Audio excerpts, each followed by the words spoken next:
क्या देश में 5G के आने से सच में खतरा है? क्या वैक्सीन लेने से सच में लोगों की जान जा रही है? इसके बारे में आज हम थोड़ा सा समझते हैं कि क्या सत्य है, क्या अफवाह है। देखिए, 1982 से मोबाइल का सिलसिला शुरू होता है और यहाँ पे इसकी जो स्पीड होती है 1G आता है 1982 में, और इसका जो स्पीड होती है वो 24 KB प्रति सेकेंड होती है। इसमें बस सुविधा ये मिलता है कि यहाँ पर बस आप कॉल कर सकते थे और कुछ भी नहीं कर सकते थे, एक मैसेज भी नहीं कर सकते थे। आपको याद होगा एक मोबाइल आता था, उसमें एक छोटा सा डंडा निकला रहता था। उसी प्रकार के कुछ मोबाइल आते हैं 1982 में। फिर ठीक 10 साल बाद 1992 में 2G आता है और इसका जो स्पीड होता है वो 64 KB प्रति सेकेंड हो जाता है। इसमें दो सुविधाएं मिलती है। पहला ये कि आप कॉल कर सकते हैं और दूसरा ये कि इसमें मैसेज भी कर सकते थे और कॉल भी कर सकते थे। कॉल करने के साथ साथ मैसेज करने की भी सुविधाएं मिल जाती है। फिर 3G आता है 2001 में। 2001 जैसे ही आता है 3G लॉन्च हो जाता है और इसकी जो स्पीड थी वो 2 MB प्रति सेकेंड थी। 2 MB प्रति सेकेंड इसकी स्पीड थी और इसमें तीन सुविधाएं मिलती है। पहला कॉल, दूसरा मैसेज और तीसरा इंटरनेट का। यहीं से यूट्यूब भी मिल जाता है कि आप यूट्यूब भी यूज कर सकते हैं। लेकिन यहाँ पर बहुत ज़्यादा बफरिंग होता था। देखते होंगे कभी कभी नेट प्रॉब्लम होता है तो गोल गोल घूमने लगता है, उस प्रकार की कुछ क्रियाएँ होने लगी थी। फिर इसी को सुधारने के लिए 4G लाया गया 2012 में। हम लोगों के पास तो काफ़ी लेट से पहुंचा, काफ़ी देर हो गया था इसको हम लोगों को यूज करने में, लेकिन 2012 में ये लॉन्च हो चुका था, 4G आ चुका था। इसकी स्पीड जो थी 100 MB प्रति सेकेंड थी, जिसमें इंटरनेट बहुत आराम से चलता था। यहाँ पर क्या था कि call plus message plus internet plus video call, यानी कि 4 सुविधाएं दी जाने लगी। ये 4 ही सुविधा नहीं, बाकी और बहुत सारी सुविधाएं थी। आपको पता होगा, आप लोग कई सारे सोशल मीडिया से जुड़े हुए हैं और कई सारे यहाँ पे आप यूज कर रहे हैं। कई सारे आपको तोहफे के परिणाम स्वरूप 4G लेकर के आया। यहाँ पे जब देश में 5G आया 2020 में, 5G का लॉन्च होते ही इसकी जो स्पीड है वो 1 GB प्रति सेकेंड है। 1 GB प्रति सेकेंड। इसका जो यूज है वो इन्फिनिटिव है, अनलिमिटेड है। यहाँ पे आपको पता भी नहीं चलेगा क्या क्या इसकी सुविधा है। जैसे कि आप मान लीजिए कि आने वाले समय में आप जैसे कि दिल्ली चले गए, मुंबई चले गए, महाराष्ट्र, कश्मीर, कहीं भी गए, आपका घर उत्तर प्रदेश में है, तो आप वहाँ से बैठे बैठे अपने घर का लाइट ऑन ऑफ कर सकेंगे, इन्वर्टर को ऑन ऑफ कर सकेंगे, फ़ैन को ऑन ऑफ कर सकेंगे। यानी कि हर एक चीज़ यहाँ से जुड़ जाएगी, तो बहुत ही डिजिटल हो जाएगी। और यहाँ पर हम देखें तो ये सुविधा बहुत आने वाला समय में बहुत आपके लिए। जैसे आप मान लीजिए घर चले गए, आपको याद आया कि इन्वर्टर तो हमने बंद ही नहीं किया। मान लीजिए कहीं चले गए, घर से कहीं चले जाते हैं तो पता चले कि फ़ैन बंद नहीं किए, इन्वर्टर बंद नहीं किए हैं, फ्रिज ऑन रह गया, उसको ऑफ़ करना है, ठीक है। तो इस प्रकार के दरवाज़े के लिए भी सुविधा होगा, दरवाज़ा भी आप ऑन ऑफ़ कर सकते हैं, बंद कर सकते हैं।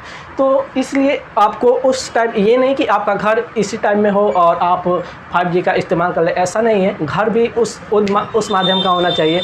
5G घर को भी 5G करवाना पड़ेगा, तभी ये काम करेगा, लेकिन हो जाएगा। यहाँ पर इन्फिनिटिव आपको सुविधाएं दी जाने। लेकिन ये बाद में देश में ये बात उठ रहा है कि ये जो 5G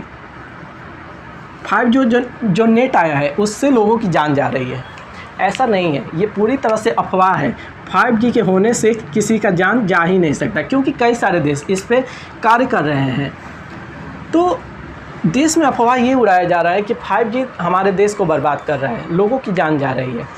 आप सोचिए, आप 4G के आने से कई सारी सुविधाएं उपलब्ध आपको है। आप घर बैठे पढ़ाई कर रहे हैं, घर बैठे आप बहुत सारे कार्य कर रहे हैं। सोशल मीडिया से जुड़े हुए लाखों लोग यहाँ पे रोज़गार कर रहे हैं। यानी कि यदि 4G आपको कितनी सारी सुविधाएं दी, ये आपको पता है।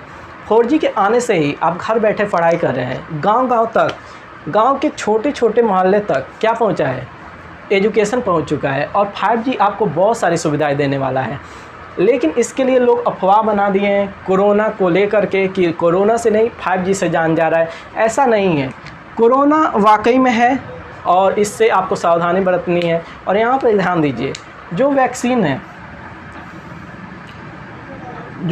है ये प्रत्येक व्यक्ति को लगवाना है, इससे जान नहीं जाएगी।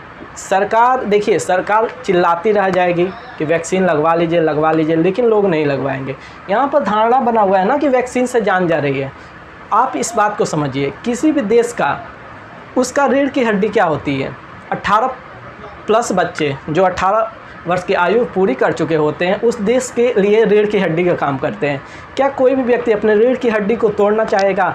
क्या सरकार चाहेगी कि उसके रीढ़ की हड्डी टूट जाए और उसके देश के जो युवा हैं उनकी मृत्यु हो जाए? इस प्रकार का सरकार कार्य कभी नहीं करेगी। लेकिन लोगों के मन में ये अफवाह बन चुका है कि वैक्सीन से जान जाएगी। ऐसा नहीं है। यदि देश को बचाना है, यदि आप अपने आप को बचाना चाहते हैं तो आपको वैक्सीन लगवाना ही पड़ेगा। लेकिन यदि इसके बावजूद भी सरकार के कहने पर आपको लग रहा है कि इसके वजह से जान जा रही है तो फिर इंतज़ार कीजिए अपने मृत्यु का। ऐसा नहीं है। यहाँ पर जान कोरोना की वजह से जा रहा है, और कोरोना जो पिछले साल आपको 7 दिन का समय दे रहा था अब एक ही 2 दिन का समय दे रहा है, और 2 दिन में लोगों को ऑक्सीजन की वजह से मृत्यु हो जा रही है। तो वो अलग चीज़ है। कोरोना वाकई में पहले से ज़्यादा खतरनाक हो चुका है और उससे मृत्यु हो रही है। कई सारे देश इसका उपयोग कर चुके हैं। हमारे भारत में यदि बच्चों को लगाने का ये निष्कर्ष निकाला गया है कि अब बच्चों को भी लगाया जाएगा, 18 प्लस आयु के जितने भी बच्चे हैं उनको वैक्सीन लगाया जाएगा, तो इसका मतलब ये नहीं है कि उनकी जान ले जाएगी। इस बात को आप अपने दिमाग से निकाल दीजिए। ऐसा कुछ नहीं है। यदि आप अपने देश को बचाना चाहते हैं, अपने आप को बचाना चाहते हैं, अपने परिवार को बचाना चाहते हैं तो आपको वैक्सीन लगवानी ही पड़ेगी। अगर इसके बाद भी आप वैक्सीन नहीं लगवाते हैं तो सरकार की कोई जिम्मेदारी नहीं होगी कि आपके साथ क्या हो रहा है। ठीक है, देश की स्थिति बहुत ख़राब हो चुकी है। यदि देश को बचाना है तो आगे आपको आना पड़ेगा। 5G की वजह से कुछ नहीं हो रहा है, ये पूरी तरह से अफवाह है।